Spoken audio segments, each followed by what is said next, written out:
24 अक्टूबर को माता कलीसिया संत अंतोनी मैरी क्लारेट का पर्व मनाती है।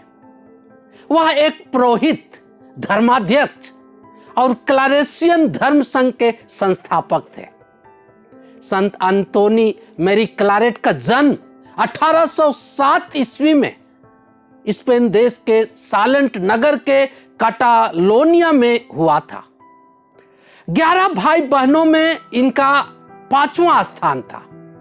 इनका लालन पालन एक ख्रिस्तीय पारिवारिक माहौल में हुआ। प्रारंभ से ही संत में ख्रिस्तीय धर्म के प्रति झुकाव और मन में अनंत जीवन पाने की लालसा थी। इनके पिताजी उनके एक छोटे फैक्ट्री के मालिक थे। संत अंतोनी प्रारंभ में कपड़े बुनने का काम करते थे। जब वह 17 साल के हुए तो उनके पिताजी कपड़े निर्माण के खास तकनीक सीखने के लिए बार्सिलोना भेजा, ताकि आगे चलकर बड़े स्तर पर कपड़े निर्माण के व्यवसाय को कर सके। इस पढ़ाई में उन्होंने बहुत अच्छा किया और उसकी प्रतिभा और क्षमता को परख कर कई बड़े कंपनियों ने उसे नौकरी के लिए निमंत्रण भी दिया। उस क्षेत्र में आगे बढ़कर जीवन को सफल बनाने के लिए उनके पास सुनहरा अवसर था, पर उसमें वह कोई रुचि नहीं दिखाई। उस समय भी उनके जीवन में कुछ कमी का आभास हो रहा था। उनके मन दिल में यीशु का एक कथन गूंज रहा था, मनुष्य को इससे क्या लाभ यदि वह सारा संसार प्राप्त कर ले लेकिन अपना जीवन ही गंवा दे। उनके मन में पुरोहित बनने की इच्छा जगी। इस मकसद से वह लैटिन का अध्ययन करना शुरू किया और धर्म प्रांतीय सेमिनरी में प्रवेश किया। कार्थुसियन मठवासी बनने की उनकी दृढ़ इच्छा थी, पर भाग्य साथ नहीं देने के कारण वह संभव नहीं हो पाया। वे पुरोहित बने और अपने मातृभूमि में ही मिशनरी कार्य करने लगे। गरीबों के लिए इनका काम बहुत सराहनीय था, पर यह क्षेत्र उनको बहुत छोटा लगने लगा। अतः बड़े स्तर पर और बृहत रूप में मिशनरी बनकर प्रेरिताई कार्य करने के मकसद से वह रोम चला गया और वहां यीशु समाजी नव शिष्यालय में दाखिला लिया, ताकि यीशु समाजी पुरोहित होकर दूर विदेशों में मिशनरी कार्य कर सके। पर उसके लिए ईश्वर की कुछ और ही योजना थी।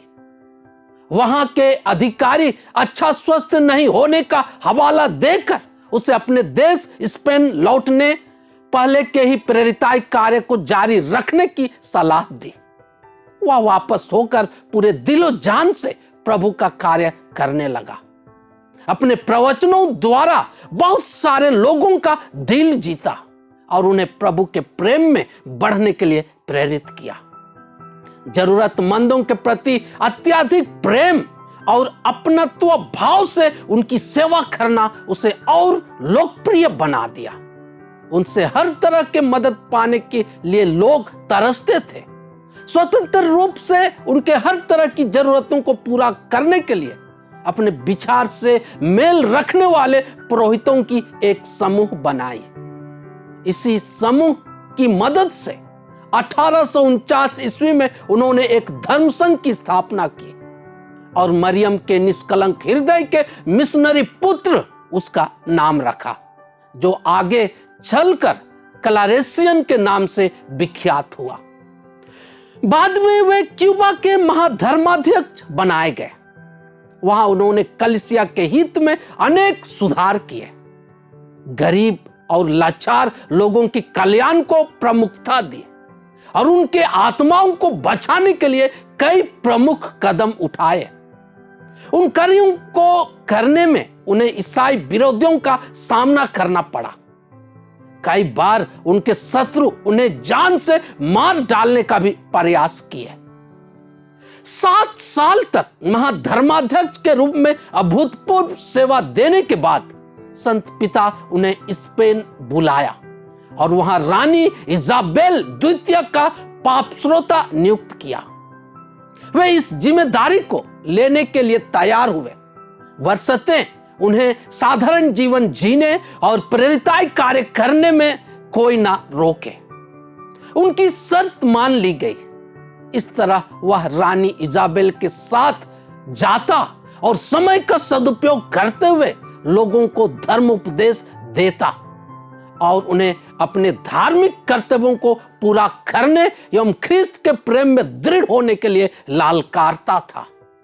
संत अंतोनी को उच्च श्रेणी की प्रार्थना करने की कृपा प्राप्त थी और इसके द्वारा वे भविष्यवाणी भी करते थे। रोगियों के प्रति इनका एक खास प्रकार का लगाव था, जिससे वे बड़े प्यार और धैर्य के साथ उनकी सेवा करते थे। संत को लिखने की भी बड़ी शौक थी। उन्होंने कई किताबों की रचना की और अपने विचार, चिंतन और अनुभवों को लेखों के माध्यम से लोगों के लिए दिया। इस कार्य को सहज बनाने के लिए उन्होंने एक धार्मिक प्रकाशन केंद्र की भी स्थापना की, जहां अच्छी ख्रिस्तीय पुस्तकें छपती और लोग इससे लाभान्वित होते थे। रानी के निर्वासित होने के कारण वे भी उनके साथ निर्वासित हुए और निर्वासन काल में ही 63 साल के उम्र में 1870 ईस्वी को फ्रांस में संत अंतोनी मैरी क्लारेट की मृत्यु हुई। 1934 ईस्वी को संत पिता पियूस 11वें ने उन्हें धन्य घोषित किया और 1950 ईस्वी में संत पिता पियूस 12वें ने उन्हें संत की उपाधि दी। संत अंतोनी हमें उदार बनने और निस्वार्थ भाव से सेवा करने में हमें मदद करे।